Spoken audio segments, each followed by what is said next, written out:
Yeah, more importantly, the trees play as an obstruction to your vision, right? So less lines of sights on enemies, hence making the lobbies typically a little bit more dense, as dense as the forest might be here. So the zone is going to reveal itself. This is going to be the decision to make now. Typically, come this zone, players will find their way to safety and then park up. You don't want to take too much risk coming out of this one, but with how stacked these lobbies are, I would not be surprised if someone like JannisZ just literally sits exactly before getting hit, and he is going to pay the price just for moving just a couple inches, right? He's close, but you see the risk that kind of happens. I mean, what do they say? Look at this map right here. I mean, there's not really a big congestion. I do see the north side, of course, a lot more. I mean, the northeast is going to be congested. South players are going to have a little bit of problem having to get through that gatekeeping that you can see potentially mount up here. But you said so yourself. They're going to try to park in here because the next zone is the half in, half out. And that is when things get crazy. Sometimes the circle could kind of pull away from you, and then you're like, oh no, I got to use all my resources. Or sometimes it lands right on top of you, and you're just straight vibing for the rest of the way. As JannisZ here is now looking for tags, no doubt storm damage will be a factor, so you're gonna see a lot more commotion. That's because a lot of players are gonna have to go down monster before it is safe to chill. Yeah, that's right. I mean, 66 players still in the lobby, and again, this is the problem with the woods, is the fact that the lines of sights are not all there. So trying to get the lobby to kind of focus in on someone like this is kind of unprecedented, but it's happening right now. It's kind of inevitable with how many are here. JannisZ is looking to push all the way through. What's JannisZ going to do? He's got to kind of inch his way on up. Yeah, he wants this loot right now. That pressure. Ooh. He is going to find it.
grappler now available for Frey. We'll see if he can keep moving forward.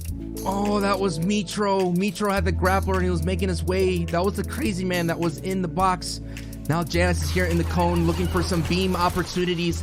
See if he can catch someone with their back exposed. And now he's looking for the way to rotate.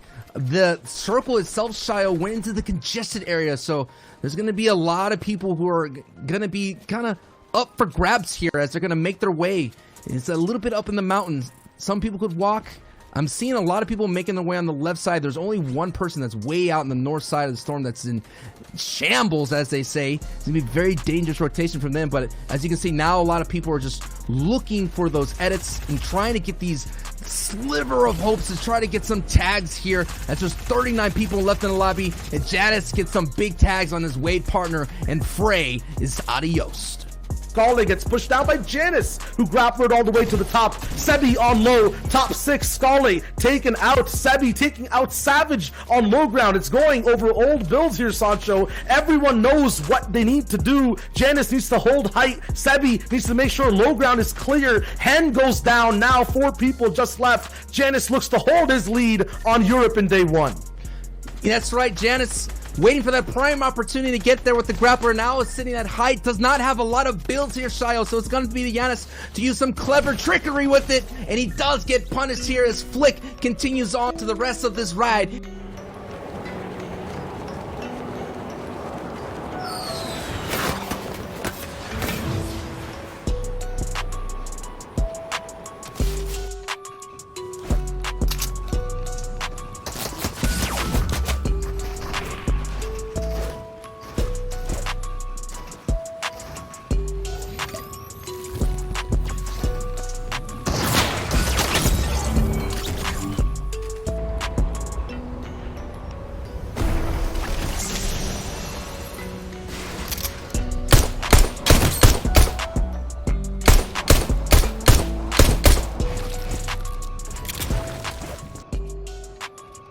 Savage we saw last game too, towards the very end, taken out by Moki. This time they're frozen now in time. JannisZ will be able to find shots though.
1 versus 1, here it is. This is going to slow down a little bit because the old builds in the mountain, JannisZ is going to take advantage of that. So plenty of time to breathe for JannisZ, but I want to see his materials. I want to see how much he actually has left in the tank. Same with Cammy. Obviously, he just got that elimination down low. So it all is right now, JannisZ trying to open up these sightlines, trying to get a little bit of damage onto Cammy, but there's floppers and slurpfish for JannisZ, so this is what he's playing for right now. This is all it takes. If you get in these situations, if you go into it with a setup as grand as this, there's almost no way you can lose this, but you never know where this zone takes you. It is Cammy who's coming from 22nd place, going against first place. No doubt this is a monster game for Cammy, as doing all that he can to get JannisZ at the high ground. The flops were a key factor as JannisZ predicts with a big-time hit against Cammy. Well done there, knowing that grappler's still possibly in play, so JannisZ keeps aware of everything, and that will be his first win, even though he's been standing at the top of the leaderboard strong since day one, and he still holds on with that. He must be.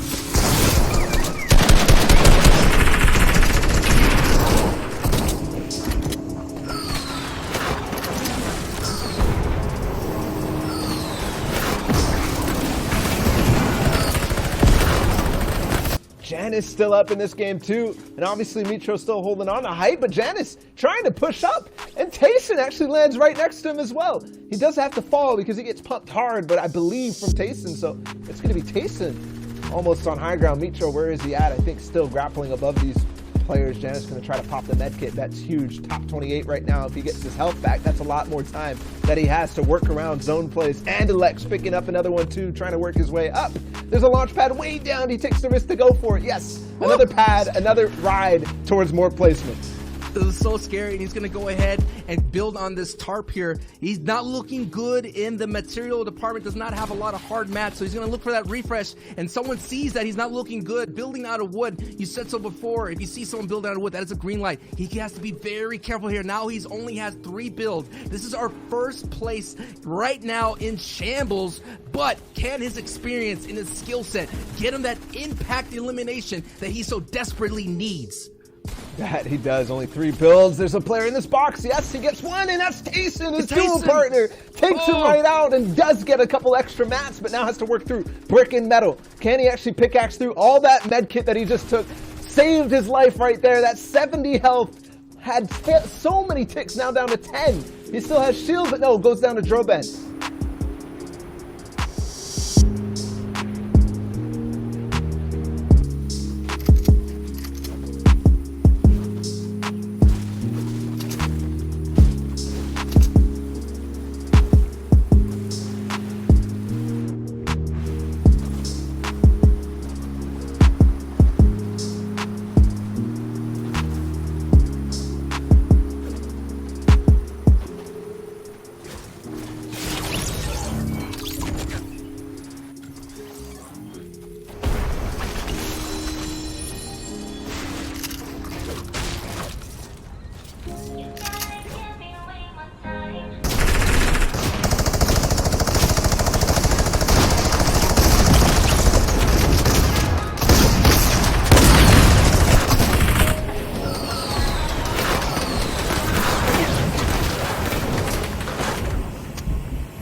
look at the standings together.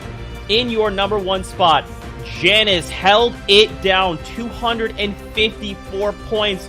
Your FNCS Invitational champion.